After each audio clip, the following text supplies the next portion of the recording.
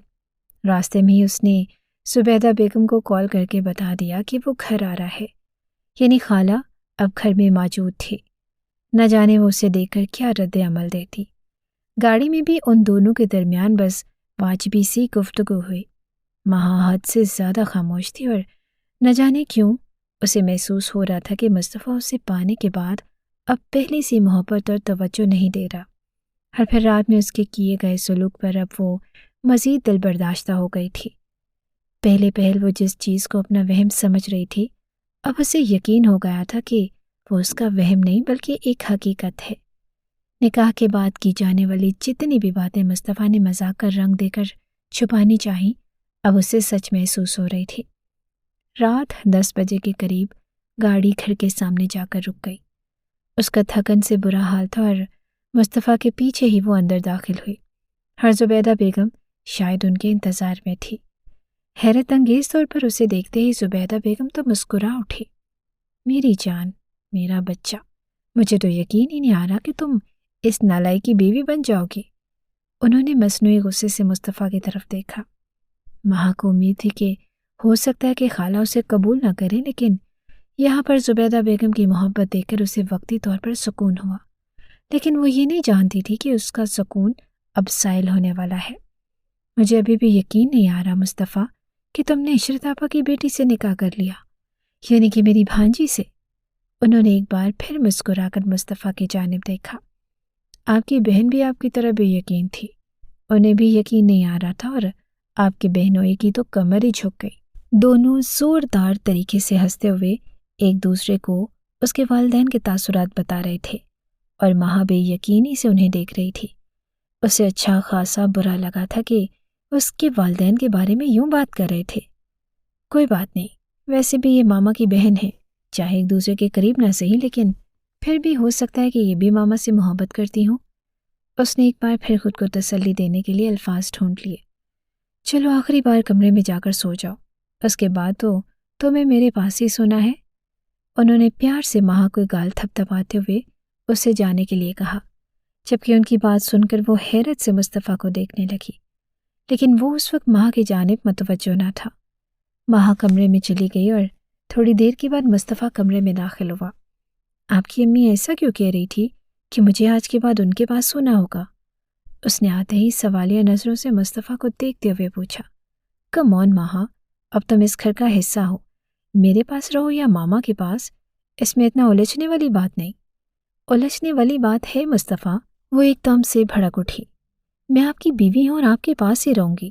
آپ وہاں پر میرے والدین کے بارے میں کیا بات کر رہے تھے؟ ماں کے دوسرے سوال پر مصطفیٰ نے غصے بھری نظروں سے اسے دیکھا۔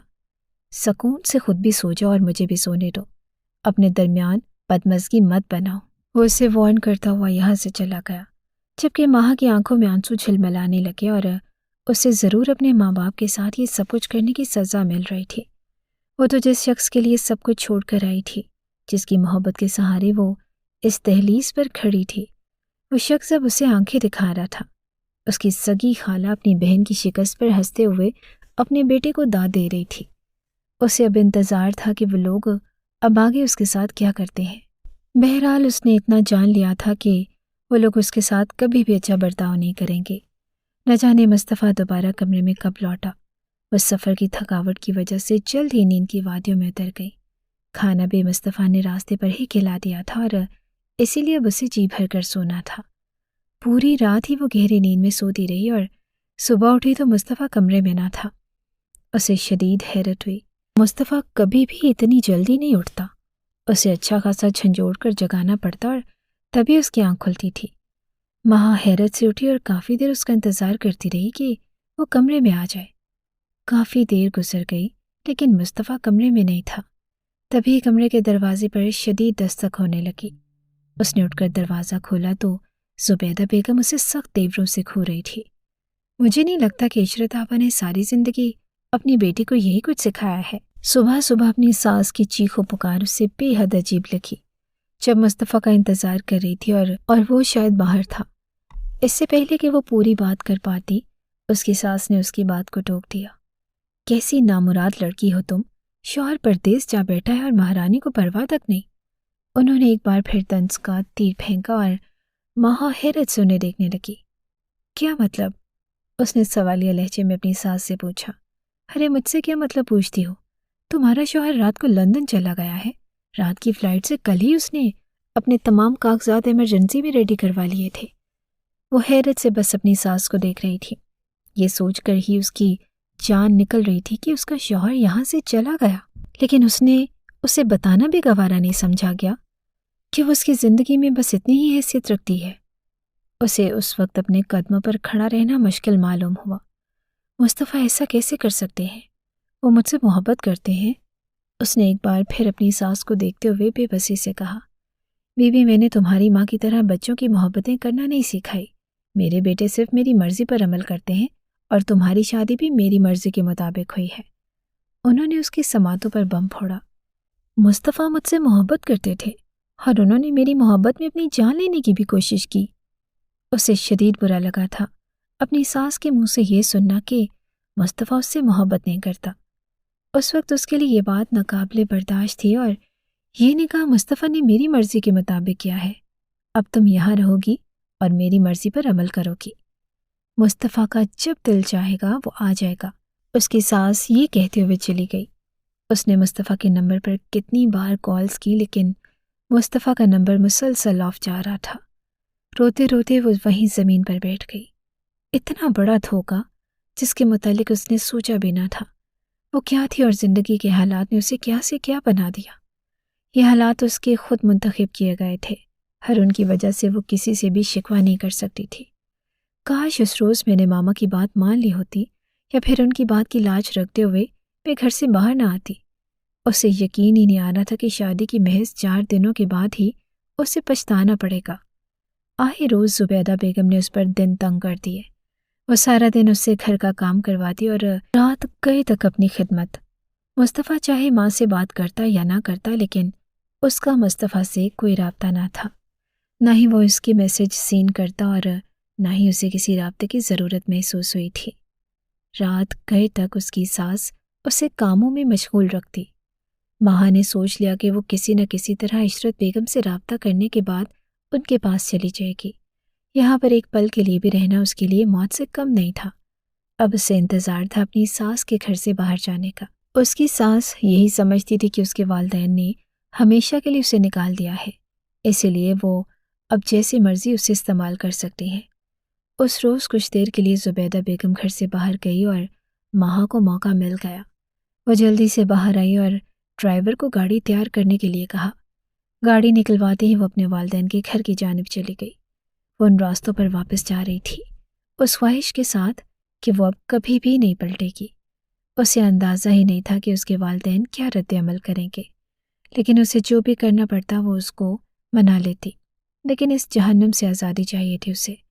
گھر سے باہر گاڑی رکواتے ہوئے اس نے ڈرائیور کو چلے جانے کا حکم دیا اور خود گھر کے اندر چلی گئی۔ گھر میں داخل ہوتے ہی اس پر ایک بار پھر پرانی سوچیں حملہ آور ہونے لگی، جیسے وہ مصطفیٰ کے ساتھ اس گھر میں آئی تھی اور پھر سب کے سامنے اس کے ساتھ کے لیے ڈٹ گئی تھی۔ گھر میں یوں محسوس ہو رہا تھا جیسے کوئی بھی نہیں ہو، اور وہ قدم بڑھاتے ہوئے عشرت بیگم کے کمرے کی طرف چلی گئی۔ اس نے دروازے پر دستک دی اور عشرت بیگم کی مرجھائی ہوئی آواز سنائی دی۔ وہ کمرے کے اندر چلی گئی۔ عشرت بیگم اس وقت صوفے پر بیٹھی تھی، اسے دیکھتے ہی حیرت اور بے یقینی سے دیکھنے لگی۔ تب ماہا جلدی سے آگے بڑھی اور عشرت بیگم کو گلے سے لگا لیا۔ ماما مجھے معاف کر دیں، مجھے بچا لیں پلیز۔ کیا ہوا ہے میری جان، سب ٹھیک تو ہے نا؟ انہوں نے ایک بار پھر اسے گلے لگاتے ہوئے پوچھا، لیکن وہ مسلسل رو رہی تھی۔ امی مصطفیٰ اور اس کی ماں نے اپنے دھوکے اور مفاد کی وجہ سے مجھ سے نکاح کروایا، اور اس کے بعد وہ مجھے ہمیشہ کے لیے چھوڑ کر چلا گیا۔ عشرت بیگم اپنی بیٹی کو اس حال میں دیکھ کر سن رہ گئی۔ ان کی نازوں پلی بیٹی، جس کی آنکھوں میں وہ آنسو بھی برداشت نہیں کر پاتی تھی۔ تھوڑی ہی دیر گزری تھی جب صدیقی صاحب کمرے میں داخل ہوئے اور ماہا کو یہاں دیکھ کر انہیں شدید غصہ آ گیا۔ تم اب یہاں کیا کرنے آئی ہو ماہا؟ انہوں نے سنجیدہ لہجے میں کہا۔ تو ماہا بے اختیار انہیں دیکھ کر رونے لگی۔ بابا پلیز مجھے واپس مت بھیجیں، وہ لوگ مجھے جان سے مار دیں گے۔ اور بیٹی کو اس حال میں دیکھ کر صدیقی صاحب کی دھڑکن رکنے لگی۔ ہم نے تمہیں پہلے ہی کہا تھا کہ وہ تمہارے لیے اچھا انتخاب نہیں ہے۔ بیٹی کی حالت دیکھ کر ان کا دل بسیج گیا۔ بابا میں آپ سے وعدہ کرتی ہوں، میں آج کے بعد ایسا کوئی کام نہیں کروں گی۔ اولاد چاہے جتنی بھی نافرمان ہو، لیکن والدین ان سے ناراض نہیں رہ سکتے۔ اور صدیقی صاحب اور عشرت بیگم نے بھی اپنی بیٹی کو معاف کر دیا۔ وہ اب صرف اور صرف مصطفیٰ اور اس کی ماں سے نبٹنے کا ارادہ رکھتے تھے۔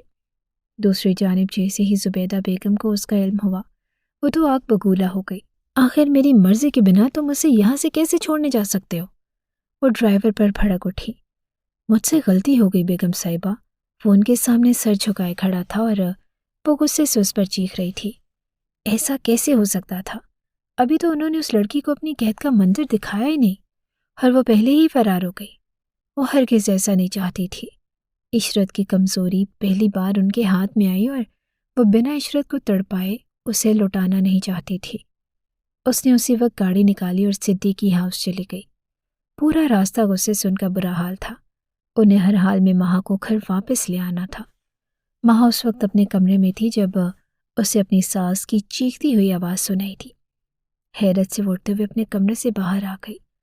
تم میری مرضی کے خلاف یہاں کیسے آ سکتی ہو ماہا؟ انہوں نے ڈائریکٹ ماہا کو دیکھ کر غصے میں کہا۔ آج ان کو غصے میں دیکھ کر ماہا کی آنکھوں سے بھی چنگاریاں نکلنے لگی۔ اس ماں بیٹے نے مل کر اس کی زندگی کو مشکل بنا دیا تھا۔ نہ جانے وہ اسے کیوں بے سکون کرنے پر تلے ہوئے تھے، بالکل ایسے ہی جیسے آپ کا بیٹا مجھے بتائے بغیر یہاں سے جا سکتا ہے۔ عشرت بیگم اور صدیقی صاحب کمرے سے باہر آ گئے۔ بڑے کچے قانون ہیں آپ کے صدیقی صاحب، بیٹی نے بھاگ کر شادی کر لی اور پھر آپ نے اس گھر میں پناہ دے دی۔ زبیدہ بیگم نے ڈائریکٹ صدیقی کو دیکھتے ہوئے وار کیا۔ اپنی زبان کو لگام دو زبیدہ، تم اس وقت میرے گھر میں کھڑی ہو۔ شوہر کے ساتھ اس طرح کا رویہ اپناتے دیکھ کر عشرت بیگم بھی غصے سے بول اٹھی۔ تمہارے بیٹے نے بہلا پھسلا کر میری بیٹی کو اپنے نکاح میں لیا ہے۔ یہ تمہاری بھول ہے کہ میرے بیٹے نے صرف تمہاری بیٹی سے نکاح کیا ہے، بلکہ وہ نکاح کے سارے تقاضوں کو بھی پورا کر چکا ہے۔ تو اب اپنی استعمال شدہ بیٹی کو اس گھر میں رکھ کر کیا کرو گی تم؟ اس کی بات سن کر جہاں صدیقی صاحب نے سر جھکا لیا، وہیں عشرت بیگم نے حیرت سے پلٹ کر ماہا کو دیکھا جو مکمل سرخ پڑ چکی تھی۔ اسے ایک بار پھر شرمندگی نے گھیر لیا۔ کاش اس نے اپنے والدین کو یہ دن نہ دکھایا ہوتا، یا وہ رات اس کی زندگی میں ہی نہ آئی ہوتی۔ اگر آج ماہا میرے ساتھ نہیں آئی تو کل اس دہلیز پر اس کے لیے طلاق نامہ آ جائے گا۔ انہوں نے ایک اور وار کیا۔ صدیقی صاحب اور عشرت بیگم اچھی طرح جانتے تھے کہ وہ کس بات کا بدلہ لے رہی ہیں۔ وہ ہمیشہ سے صدیقی صاحب کو پسند کرتی تھی، لیکن صدیقی صاحب نے نہ صرف عشرت بیگم سے محبت کی بلکہ اسے اپنی شریک حیات بنانے کا فیصلہ بھی کیا، اور یہ وہ انتقام تھا جو وہ اب ماہا کے ذریعے پورا کرنا چاہ رہی تھی۔ میں تمہاری بیٹی کو طلاق دلوا دوں گی صدیقی، اگر تم چاہتے ہو کہ تمہاری بیٹی کو طلاق نہ ہو تو میرے سامنے عشرت آپا کو طلاق دے دو۔ عشرت بیگم نے حیرت سے پلٹتے ہوئے اپنی بہن کو دیکھا۔ اس وقت وہ دشمن کی مثال پر پورا اتر رہی تھی۔ وہ اس کی بہن تھی اور اس کا خون ہونے کے باوجود اس کا گھر اجاڑنا چاہتی تھی۔ ماہا بس حیرت سے اس عورت کو دیکھ رہی تھی۔ معاملہ اب کچھ اس کی سمجھ میں آنے لگا۔ تیزی سے سیڑھیاں اترتی وہ زبیدہ بیگم کے سامنے جا کر کھڑی ہو گئی۔ آپ اور آپ کا بیٹا آخر کون سا انتقام لینا چاہتے ہیں ہم سے؟ بس کریں اور اب جان چھوڑ دیں میری۔ اس کے انگ انگ سے غصہ پھوٹ رہا تھا۔ ان لوگوں نے اسے جتنا ذلیل اور رسوا کرنا تھا کر دیا۔ اب وہ اور اپنا تماشا نہیں بنانا چاہتی تھی، اور اگر آپ کا بیٹا مرد ہے تو پھر مجھے شام سے پہلے طلاق دے دے۔ میں خود بھی اس کے ساتھ نہیں رہنا چاہتی۔ اس نے جو کچھ میرے ساتھ کیا اس کا بدلہ میں خدا پر چھوڑتی ہوں۔ زبیدہ بیگم ماں کی چلتی ہوئی زبان کو دیکھ کر حیرت زدہ رہ گئی۔ وہ تو سمجھ رہی تھی کہ وہ لڑکی ان کے بیٹے کی محبت میں بالکل پاگل ہے، لیکن شاید وہ یہ نہیں جانتی تھی کہ جب عزت اور نفس مسلسل مجروح ہونے لگے تب محبت دم توڑ دیتی ہے۔ وہ اس روز شدید غصے میں واپس چلی گئی، اور واپس جاتے ہی انہوں نے سارا قصہ بڑھا چڑھا کر مصطفیٰ کے سامنے پیش کر دیا، اور ساتھ یہ شرط بھی رکھی کہ ہر حال میں وہ ماہا کو طلاق دے دے۔ مصطفیٰ تو شاید پہلے ہی اس کے انتظار میں تھا۔ اس نے دوسرے ہی روز طلاق کے کاغذات بھجوا دیے، اور اگلے چند دنوں میں ماہا کے گھر کی دہلیز پر طلاق کے کاغذات موصول ہو گئے۔ اس روز وہ بے تحاشا روئی۔ طلاق کے کاغذات ہاتھ میں تھام کر وہ بلک بلک کر رو رہی تھی۔ عشرت بیگم اسے اکیلے چھوڑ کر چلی گئی، اور وہ چاہتی تھی کہ ان کی بیٹی اس بے نام سے رشتے کا دکھ منائے، اور اتنی دیر تک دکھ مناتی رہے کہ اس کے دل سے سارا دکھ اور غبار کی مان نکل جائے۔ وہ ہر روز اسے تڑپتا ہوا نہیں دیکھ سکتی تھی، اور بالآخر اس نے اس رشتے کا اتنا سوگ منایا کہ وہ اب حقیقت میں مصطفیٰ نامی کانٹے سے دستبردار ہو چکی تھی۔ آج طلاق کو 15 دن گزر چکے تھے، اور اپنے ہاتھ میں تھامے ہوئے کاغذات کو دیکھ کر وہ بس حیرت کا شکار تھی۔ اس کی پریگنینسی رپورٹ پازیٹیو آئی تھی، اور اس کے پاس یہ آپشن تھا کہ وہ اس بچے کو ہمیشہ کے لیے ختم کروا دیتی، لیکن اس کے والدین نے اس کا اس معاملے میں بھرپور ساتھ دیا۔ ہر بالآخر اس نے فیصلہ کر لیا کہ وہ اس بچے کو جنم دے گی، اس کے سہارے زندگی گزارے گی، یا اپنے لیے ہم سفر کو منتخب کرے گی، لیکن وہ اپنے ٹوٹے ہوئے رشتے کی بھینٹ اس معصوم کو نہیں چڑھانا چاہتی تھی۔ مصطفیٰ نے پھر پلٹ کر بھی نہ دیکھا کہ وہ کس حال میں ہے، زندہ ہے یا مر گئی۔ اس نے ہر موڑ پر خود کو خود ہی سمیٹا، اور اس کے ساتھ اس کے والدین کا ساتھ تھا جو اس کے لیے سب سے زیادہ سپورٹو تھا۔ 9 ماہ کے بعد اللہ نے اسے خوبصورت بیٹے سے نوازا، اور یہ خبر زبیدہ بیگم تک بھی پہنچ گئی، لیکن اپنے غصے اور نفرت میں وہ وہاں تک جا ہی نہ پائی، اور اب ان کا اس بچے سے کوئی رشتہ بھی نہیں بنتا تھا۔ ماہا کی زندگی اب مکمل طور پر پرسکون تھی۔ اس نے مصطفیٰ نامی شخص کے ساتھ گزارے ہوئے 4 دنوں کو ہمیشہ کے لیے بھلا دیا۔ اسے یوں محسوس ہوتا کہ مصطفیٰ نامی برا خواب اس کی زندگی میں آیا اور پھر ہمیشہ کے لیے چلا گیا۔ وہ اپنے بچے کے لیے ماں اور باپ دونوں کا مقام رکھتی تھی۔ وہ اسے بے تحاشا پیار کرتی، اور احرام اب اس کی زندگی کا جینے کا سہارا تھا۔ ہر روز اس کی چاند جیسی مسکراہٹ دے کر وہ کھل اٹھتی۔ 3 سال کا عرصہ گزر گیا، اور آج پورے 3 سال کے بعد وہ اس سرزمین پر واپس لوٹا تھا۔ یہاں کے حالات اور واقعات اور رشتوں سے 3 سال تک وہ مکمل بے نیاز رہا۔ اس گھر میں واپس آنے کے بعد کچھ بھی نہیں بدلا تھا، سب کچھ ویسے کا ویسا تھا، لیکن اس کی زندگی سے ایک وجود ہمیشہ کے لیے ختم ہو گیا جس کا احساس اسے یہاں آ کر ہو رہا تھا۔ زبیدہ بیگم نے اب اسے بتایا کہ اس کا ایک بیٹا بھی ہے، اور انہوں نے پہلے صرف اسی وجہ سے اس سے یہ بات چھپا کر رکھی کہ کہیں جذبات کی رو میں آ کر وہ بہک نہ جائے، لیکن اب انہیں یقین تھا کہ ایک نہ ایک دن اسے پتہ چل جائے گا، اس لیے انہوں نے خود ہی اسے بتا دیا، اور اس بات کو سن کر وہ حیرت زدہ بیٹھا رہا۔ اس روز وہ اٹھ کر خاموشی سے کمرے میں چلا گیا، لیکن ایک گھٹن سی اس کے وجود میں پھیل چکی تھی۔ اس نے ماں کے کہنے پر ایک زندگی کو برباد کیا، اور پھر اس زندگی کے ساتھ جڑی ہوئی اپنی اولاد کی زندگی کو بھی تباہ کر دیا۔ اس کا بیٹا اس کی موجودگی کے باوجود یتیموں کی سی زندگی گزار رہا تھا۔ وہ تو شاید جانتا بھی نہیں ہوگا کہ باپ کا پرشفقت لمس کیا ہوتا ہے۔ 2 دن گزر گئے لیکن اسے یہی خیالات بار بار ستا رہے تھے۔ بالآخر ایک روز تنگ آ کر اس نے صدیقی ہاؤس کا رخ کیا، اور نہیں تو کم سے کم وہ اپنے بیٹے کو بس ایک نظر دیکھنا چاہتا تھا۔ اس کے اندر شرمندگی سر اٹھا رہی تھی، نہ جانے وہ ماں کا سامنا کیسے کرتا، ایک ایسی لڑکی جس نے اس کے لیے سب کچھ چھوڑ دیا لیکن وہ اپنی زندگی جینے کے لیے اس کی زندگی برباد کر کے چلا گیا۔ صدیقی ہاؤس میں اس وقت صدیقی صاحب موجود نہ تھے۔ عشرت بیگم اسے دیکھتے ہی حیرت زدہ رہ گئی۔ میں صرف ایک بار اپنے بیٹے سے ملنے کے لیے آیا ہوں۔ انہوں نے خاموشی سے ملازمہ کو ماں کو بلا لانے کا حکم دیا اور خود کمرے میں چلی گئی۔ وہ چاہتی تھی کہ ماں اپنی مرضی سے فیصلہ کرے۔ بے دہانی میں سیڑھیاں اترتی ہوئی ماں کو اس نے دیکھا اور پھر دیکھتا ہی رہ گیا۔ قطرے بھرے بھرے وجود نے اس کو ایک ایسی پروقار شخصیت بخشی کہ وہ دیکھنے والوں کو اپنی جانب متوجہ کرنے کی سخت رکھتی تھی۔ 3 سال پہلے کی معصوم سی کمزور اور ڈرپوک ماں تو کہیں چھپ چکی تھی۔ ماں نے ایک نظر اسے دیکھا اور پھر چند لمحے دیکھتی رہی، جیسے اسے اپنی آنکھوں پر یقین نہ آیا تھا۔